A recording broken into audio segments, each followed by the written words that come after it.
आज मी तुम्हाला दाखवतो दाबेली आणि शेवपाव विकून दिवसाला तुम्ही किती पैसे कमवू शकता। सगळ्यात पहिलं दादांकडनं दाबेली कशी बनवायची हे शिकून घेतली। शिकायला थोडा वेळ लागला, पण हा मी दाबेली कशी बनवायची हे शिकलो।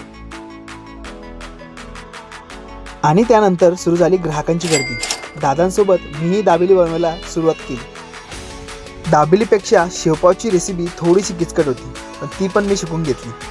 मित्रांनो, वाटलं नव्हतं शेवपाव आणि दाबेली विकून एवढे पैसे कमवता येऊ शकता। व्हिडिओच्या शेवटला तुम्हाला माहितीच होईल आज आपण किती पैसे कमवले होते ते। दाबेलीवर दाबेली मी बनवतच होतो आणि लोकांवर लोक येतच होते। खरं सांगतो मित्रांनो, या कामामध्ये जेवढे पैसे आहेत ना तेवढी मेहनत पण आहे। मित्रांनो, या बिझनेसमध्ये खर्च आणि प्रॉफिट हे अर्धा अर्ध असतं। मित्रांनो, बऱ्यापैकी आपण दाबेली आणि शेवपाव विकलेले। जवळपास आपण किती विकले आतापर्यंत शेवपाव? 170 दाबेली आणि 17 शेवभाव।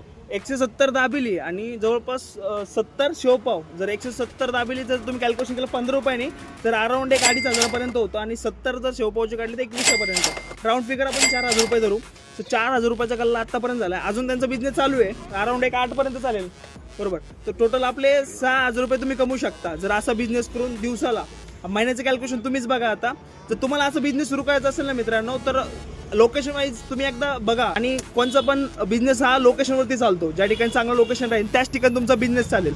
सो टॅग करा तुमच्या अशा मित्रांना की ज्यांना असं काही बिझनेस सुरू करायचा आहे।